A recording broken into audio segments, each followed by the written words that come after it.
Assalamualaikum warahmatullahi wabarakatuh. Para mahasiswa sekalian, pada kali ini kita akan membahas materi mengenai hadis sosial yang berkaitan dengan material atau kebendaan, yang mana mata kuliah kita ini adalah mata kuliah hadis sosial. Dalam studi hadis sosial ini kita mengkombinasikannya dengan keilmuan sosial, yang mana ilmu yang mempelajari peristiwa dengan didasarkan pada bukti benda-benda disebut arkeologi. Jadi ketika kita meneliti living hadis yang berkaitan dengan benda-benda, maka salah satu jenis ilmu yang dipakai untuk menelitinya adalah ilmu arkeologi. Peristiwa yang dapat direkonstruksi dari peninggalan arkeologi bisa berupa aspek sosial, ekonomi, kebudayaan, keagamaan, dan lain sebagainya. Walaupun merekonstruksi sejarah masa lampau dalam arkeologi tidaklah mudah. Jadi salah satu tujuan dari ilmu arkeologi ini nanti kita bisa menemukan hal-hal yang berkaitan dengan sosial, peradaban ekonomi, peradaban yang berhubungan dengan kebudayaan, keagamaan. Nah, itu sangat cocok dengan living hadis, dengan hadis yang berkaitan dengan kebendaan, sehingga nanti dari benda-benda peninggalan Islam itu bisa dilihat bagaimana tergantung kebutuhan kita, apakah kita ingin melihat aspek sosialnya, ingin menemukan bagaimana peradaban ekonominya, kebudayaan sehari-harinya, atau aspek amalia keagamaannya. Jadi nanti dari penelitian dapat menjelaskan bagaimana budaya-budaya, lapisan budaya yang ada dalam suatu daerah, kemudian juga dapat menggambarkan bagaimana proses terjadinya akulturasi dalam peradaban. Akulturasi ini terjadi ketika kebudayaan kedua kelompok bertemu dan berbaur. Dalam akulturasi ini terkadang juga terjadi dekulturasi. Jadi nanti kita bisa melihat dalam tradisi kebendaan peradaban Islam ini, terutama dalam arsitektur ataupun benda-benda hiasan, nanti mendapatkan pengaruh dari kebudayaan yang lain, atau ini dari budaya yang sebenarnya. Dari budaya yang sebenarnya nanti bisa berubah gitu. Jadi berkombinasi dengan budaya yang ada di dalam daerah itu sendiri. Penelitian arkeologi yang sudah umum dilakukan terutama di Indonesia, contohnya ada yang pertama studi benda-benda dan bangunan dengan mengklasifikasikan teknologi pembuatannya, yang mencakup bahannya apa, material yang dipakainya apa, nanti diklasifikasikan. Kemudian ada juga klasifikasi gaya atau corak dan perkembangannya menurut periodisasinya. Kemudian ada juga meneliti nilai-nilai seni atau estetika yang terkandung dalam benda tersebut. Selanjutnya juga meneliti fungsi penggunaannya, apakah penggunaan benda tersebut bernilai ekonomis, bernilai religius. Ada juga meneliti lingkungan ekologis benda-benda temuan dan situsnya. Ini dari penelitian arkeologi ini nanti dapat dijelaskan lapisan budaya yang terdapat dalam suatu daerah, juga dapat memberikan gambaran bagaimana terjadinya proses akulturasi dalam peradaban, ya, seperti yang tadi sudah kita bahas juga. Ini diantaranya nanti ketika meneliti benda-benda arkeologi ini, nanti tujuannya ini bisa meneliti bagaimana teknologi pembuatannya, atau meneliti gaya atau corak perkembangannya, nilai-nilai estetika, fungsi, kemudian lingkungan ekologis dan lain sebagainya. Selanjutnya kita akan melihat bagaimana hadis-hadis yang berhubungan dengan material atau kebendaan. Kita dapat melihat tentu saja dalam peradaban Islam ini ada contoh material peninggalan peradaban Islam, masjid, pondasi masjid, ini masjid yang sudah modern. Kemudian ini bentuk-bentuk menara masjid, arsitektur masjid. Kalau yang ini bentuk alkulturasi masjid yang terdapat di Nusantara atau mimbar ya. Nah, ini kita mulai dengan hadis nomor 209 dari kitab Sahih Bukhari.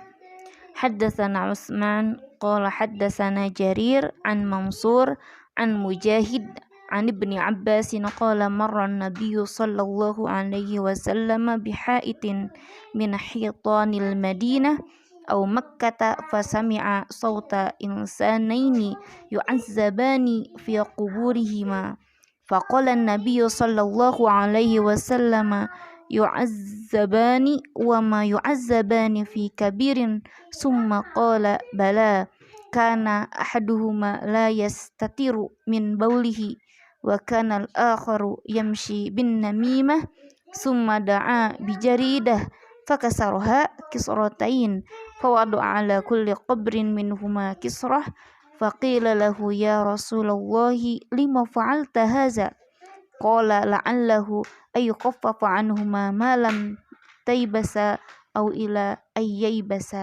Nah, ini mengenai bagaimana Rasul meletakkan dahan kurma yang masih basah di atas kuburan dengan bermaksud barangkali mudah-mudahan siksanya ditangguhkan ya, atau tidak disiksa ketika batang kurma itu masih basah begitu ya. Ini salah satu hadis yang berkenaan dengan kebendaan di mana meletakkan dahan itu letak bendanya yaitu dahan yang kering diletakkan di atas kuburan dengan harapan diringankan siksaannya, walaupun memang wallahu alam itu sebagai sunnah Nabi, tapi wallahu alam apakah akan benar-benar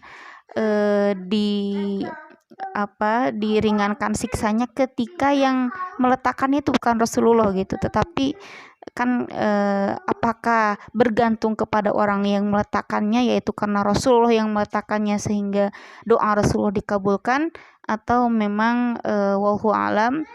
Yang penting itu salah satu berkaitan dengan hadis tradisi kebendaan, bukan tradisi amaliyah, kebendaan yang ada diantaranya dengan meletakkan dahan yang basah di atas kuburan. Nah, selanjutnya ini ada hadis ini dari kitab Ibnu Majah nomor 1560. Haddatsana Azhar bin Marwan haddatsana Abdul Waris bin Sa'id haddatsana Ayyub an Humaid bin Hilal an Abi Dahma an Hisham bin Amir qala Rasulullah sallallahu alaihi wasallam ihfiru wa awsi'u wa ahsinu. Ini artinya galilah lubang, lapangkan dan baguskan. Ini mengenai kuburan ya. Jadi galilah sebuah lubang untuk menguburkan seseorang yang telah meninggal atau jenazah, kemudian lapangkan dan baguskanlah. Nah, ini salah satu yang berkaitan dengan bagaimana tata cara atau cara-cara membuat lubang untuk kuburan, yakni menurut hadisnya lapangkan dan baguskan. Baguskan itu maksudnya jangan seenaknya buatnya gitu ya, tapi harus dengan rapi.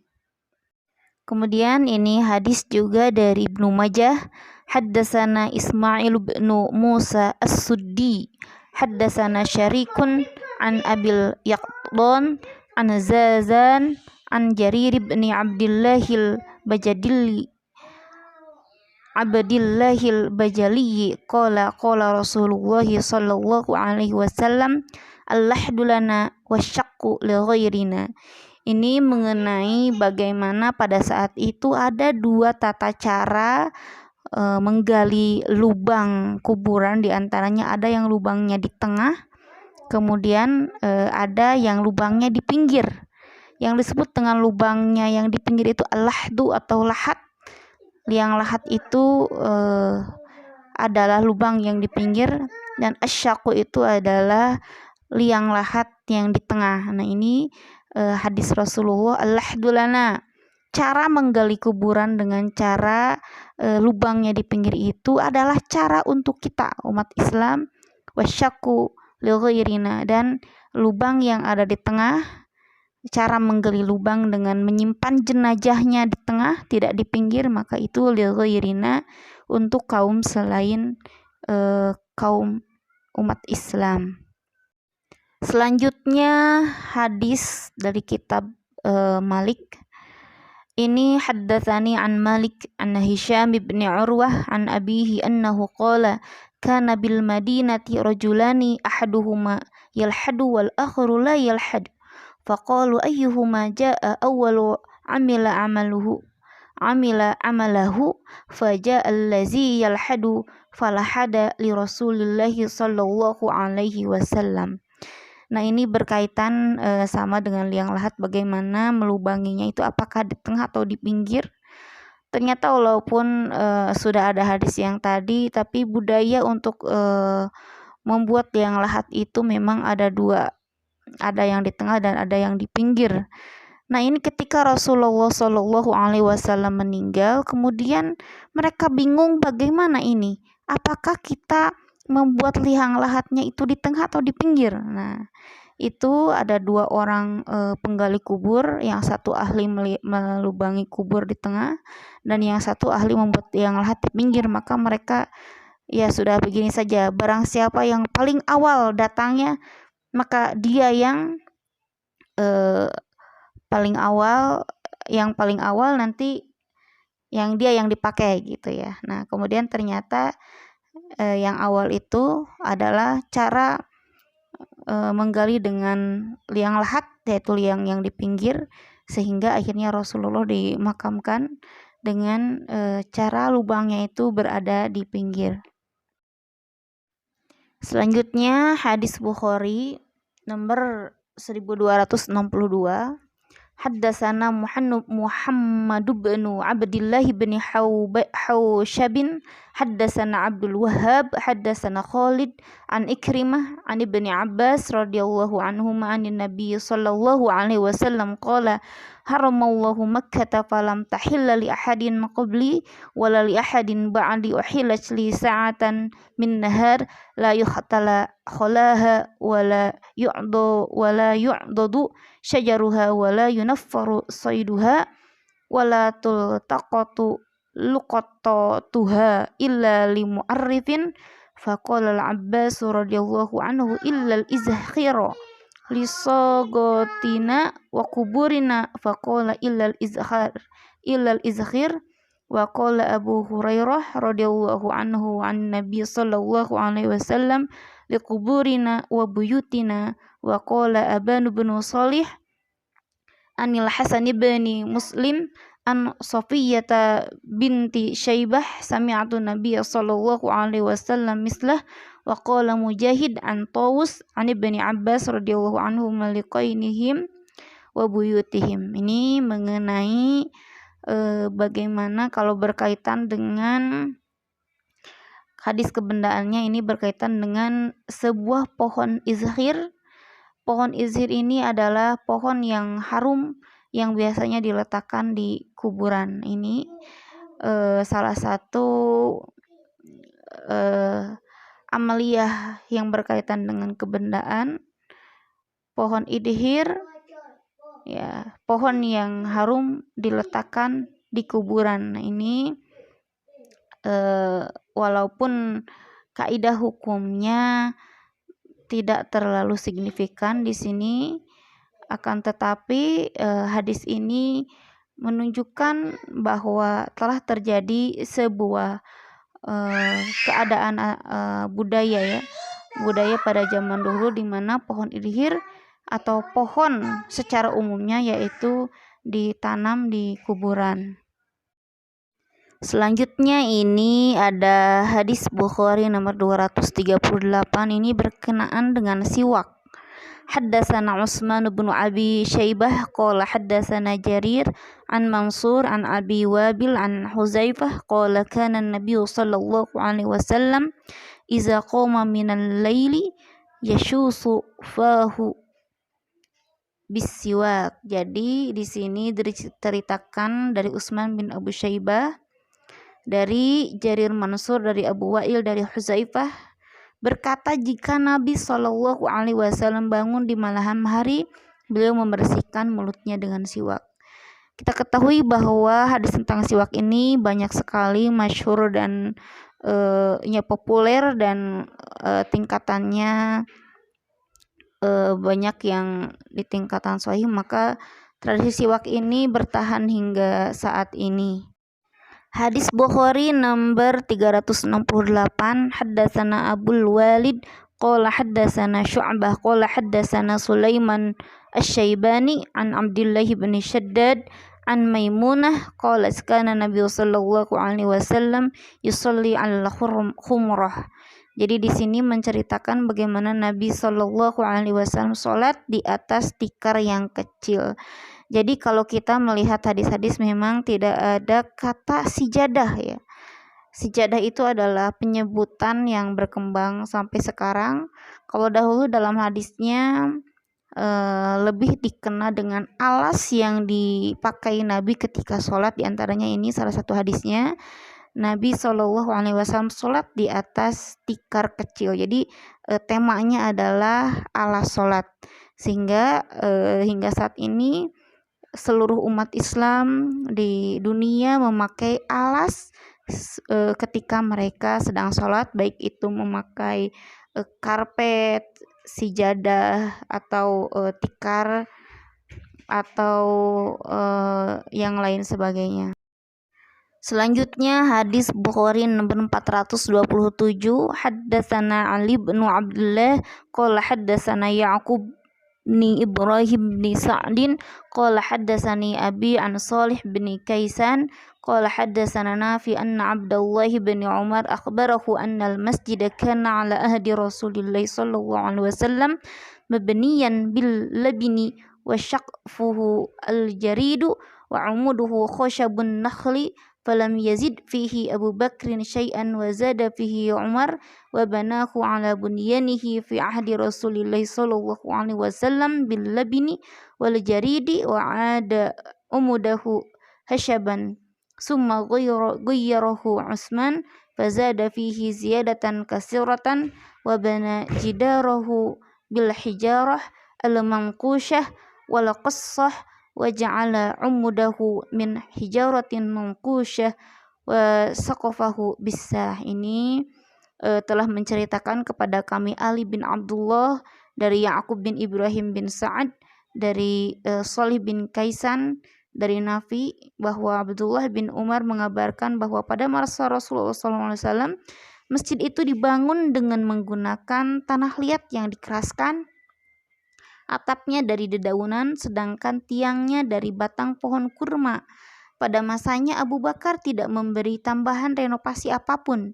Kemudian pada saat Umar bin Khattab memberi tambahan renovasi dengan batu bata dan dahan barang kurma sesuai dengan bentuk yang ada di masa Rasulullah. Kemudian tiang utamanya diganti dengan kayu. Kemudian pada masa Utsman dilakukan perubahan dan renovasi, dinding masjid dibangun dari batu yang diukir dan kapur dan batu kapur, kemudian tiang dari batu berukir dan atapnya dari batang kayu pilihan. Ini menunjukkan bagaimana bentuk masjid di zaman Rasulullah kemudian direnovasi di zaman Abu Bakar, Umar, Utsman. Ini salah satu hadis yang berkaitan berkenaan dengan bagaimana hal-hal yang kebendaan berada atau ada di zaman Rasulullah. Selanjutnya ini hadis Bukhari nomor 429, haddatsana Qutaibah bin Sa'id qala haddatsana Abdul Aziz haddatsani Abu Hazim an Sahlin qala ba'asa Rasulullah sallallahu alaihi wasallam ila imra'atin ghulamakin najar ya'mal li a'wadan ajlisu alaihin. Nah, ini dari Qutaibah, dari Abdul Aziz Abu Hashim, dari Sahal berkata Rasulullah Shallallahu Alaihi Wasallam mengutus orang wanita dan berkata, perintahkan budakmu yang tukang kayu itu membuat tangga mimbar untukku hingga aku bisa duduk di atasnya. Ini hadis ini berkaitan dengan bagaimana mimbar itu telah ada sejak zaman Rasulullah. Ini hadis Bukhari nomor 431. Haddatsana Yahya bin Sulaiman haddatsani bin Wahb akhbarani Amrun wa anna Bukairan haddatsahu anna Asim bin Umar bin Qatadah haddatsahu annahu sami'a Ubaidullah al-Khawlani annahu sami'a Utsman bin Affan yaqulu 'inda qulin nasi fihi hina bana masjid Rasulillah sallallahu alaihi wasallam innakum aktsaratum wa inni sami'tu an-nabiy sallallahu alaihi wasallam yaqulu man bana masjidan qala Bukairun hasibtu annahu qala yabtaghi bihi wajhallahi banallahu lahu mislahu fil jannah. Hadis ini mengenai pahala bagi orang yang membangun masjid, maka Allah akan membangunkan bangunan semisalnya di surga ini ya. Jadi salah satu motivasi bagi umat Islam untuk membangun masjid. Kemudian ini hadis Bukhari nomor 3639 mengenai bagaimana Rasulullah Shallallahu Alaihi Wasallam ketika membangun Masjid Quba, masjid pertama di Quba ini, beliau singgah di Quba ketika beliau hendak ke Madinah, hendak hijrah ke Madinah. Di sana perkampungan itu dikenal sebagai suku Amr bin Auf ya. Ini menurut Anas, beliau tinggal di sana selama 14 malam. Kemudian mengutus seorang untuk menemui pemimpin suku Bani Najjar untuk membeli tanahnya supaya ingin dibangun masjid, tapi suku Najjar ini kemudian berkata, tidak, demi Allah kami tidak akan menjualnya kecuali kepada Allah. Jadi ikhlas gitu ya, gratis, tidak apa-apa ya Rasulullah, pakai saja tanah ini untuk masjid. Kemudian dibersihkanlah tanah itu, kuburan-kuburan musyrikinnya yang terdapat di tanah itu dipindahkan, kemudian sisa reruntuhannya diratakan. Nah, kemudian ini Rasul menyatakan pahala bagi suku Najjar ini tidak ada kebaikan kecuali kebaikan akhirat. Nah, ini ya. Jadi Rasulullah mengatakan insya Allah ya, pahala yang akan didapat oleh orang yang telah mewakafkan tanahnya itu, insya Allah yang akan membalasnya. Hadis ini sebagaimana tadi hadis-hadis mengenai hal-hal atau hadis yang berkaitan dengan material sejak zaman Nabi Muhammad SAW, juga hadis ini salah satu hadis yang dipakai ketika sebagai motivasi bagaimana untuk mewakafkan tanah untuk masjid, membangun masjid, sehingga ada budaya juga di salah satu negara berlomba-lomba ingin membangun masjid karena ada disebutkan dalam hadis yang tadi telah kita baca bahwa Allah akan membangunkan bangunan baginya di akhirat. Selanjutnya kita melihat bagaimana sejarah Nabi mendirikan masjid pertama. Menurut penelitian Mahmud Basa al-Falaki, seorang sejarawan Mesir, mengatakan bahwa Rasulullah tiba di Kuba ini pada hari Senin tanggal 8 Rabiul Awal bertepatan dengan tahun ke-13 kenabian, yakni pada 20 September 622 Masehi, dan kemudian pada 12 Rabiul Awal atau 24 September 622 baru memasuki Yasrib atau Madinah. Di sini sejarah pembangunan masjid pertama, yakni di Kuba, dikatakan pada tanggal 8 Rabiul Awal.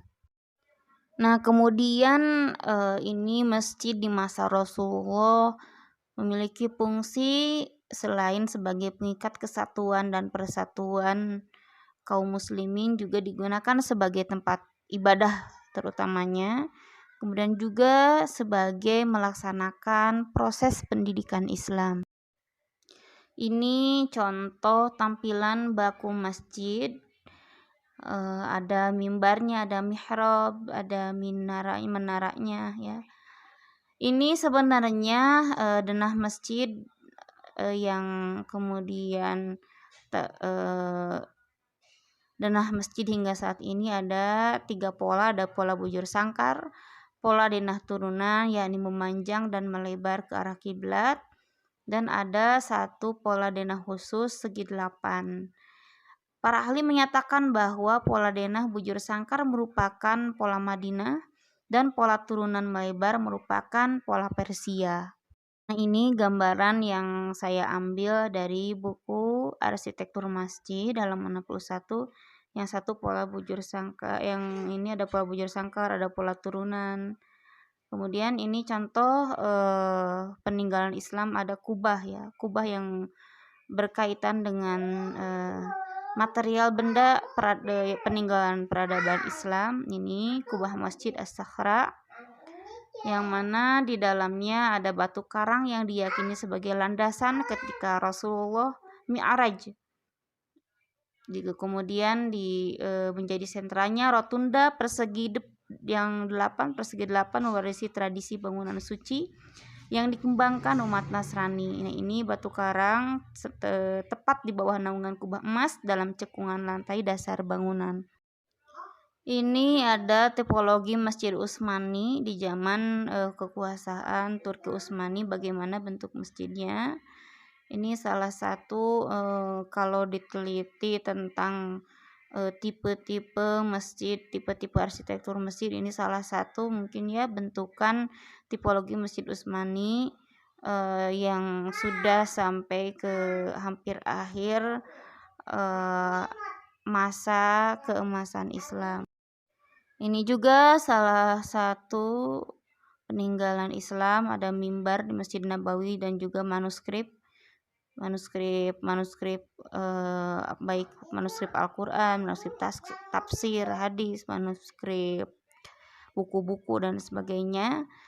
Salah satu itu juga merupakan hal-hal yang berkaitan dengan kebendaan yang ditinggalkan oleh peradaban Islam. Ini bentuk-bentuk menara masjid yang kemudian dirangkum. Ada menara Ottoman, menara di Kairawan, menara Taj Mahal, menara pada zaman Al-Mutawakkil, menara di Seville. Ini ya. Ini juga ada bagaimana peninggalan makam, peninggalan kapal dari peradaban Islam. Kemudian baju-baju kuda ya, pakaian perang, pakaian sehari-hari yang ada diabadikan oleh beberapa kitab yang masih terdapat hingga sekarang di berbagai perpustakaan. Ini denah Masjid Nabawi awalnya berbentuk bujur sangkar seperti yang tadi telah kita bahas. Selanjutnya menjadi pola baku pembuatan masjid. Pengaruh budaya kemudian membuat denah pola bujur sangkar pada satu kurun waktu tumbuh melebar pada 2 sisinya atau memanjang mengikuti porsi beratnya tadi sudah ya. Adapun material arkeologi Islam di Nusantara diantaranya ada teknologi penyusunan bata pada arsitektur situs bekas peninggalan Majapahit. Ada juga situs Islam di Demak, Kudus, Cirebon, serta tempat lainnya, sehingga bisa menganalisis bagaimana dimungkinkan adanya mobilitas pertukangan atau perpindahan orang-orang tukang membuat bangunan itu ya, mobilitas ini, perpindahan pergerakan dari satu tempat ke tempat yang lain. Kemudian lokasi pemakaman yang ditempatkan di atas bukit seperti makam Sunan Gunung Jati, Sunan Muria, Sunan Giri, dan lain sebagainya. Bentuk nisan, lukisan, marmer, keramik, mata uang. Hal-hal ini merupakan peninggalan peradaban Islam yang bisa dikaitkan atau bisa diteliti dari segi penelitian living hadis. Ini dari arsitektur Nusantara atau arkeologi Nusantara ada contoh bangunan Masjid Agung Banten di masa lalu merupakan peninggalan peradaban Islam di Nusantara. Kemudian ini ada masjid dari Sumatera Barat. Terlihat memang ini perbedaan arsitekturnya di masjid yang tadi Banten, kemudian di ini Sumatera Barat. Ada juga ini gambar dari masjid di Padang Panjang, Masjid Batipuh di Padang Panjang. Nah, ini juga ada bagaimana sebuah nisan di makam yang berada di Kota Gadang, Barus. Ini salah satu peninggalan Islam juga yang terkait dengan living hadis material kebendaan. Bentuk Masjid Jepara ini sudah kita lihat dari berbagai masjid yang ada, ini berbeda-beda arsitekturnya. Nah, dari sini juga kita melihat akulturasi yang terjadi atau pengkombinasian sebuah yang pertama budaya Islam atau tradisi kebendaan Islam, yakni membuat masjid dengan arsitektur yang kedaerahan. Nah, di sana kita bisa meneliti sebagai benda-benda yang berkaitan dengan peninggalan Islam, berkaitan dengan keadaan lokal setiap wilayah yang bersinggungan dengan Islam itu sendiri. Sekian perkuliahan kita hari ini mengenai hadis-hadis tentang material kebendaan dan bagaimana benda-benda yang ditemukan dalam peradaban Islam baik di Nusantara maupun di dunia. Wassalamualaikum warahmatullahi wabarakatuh.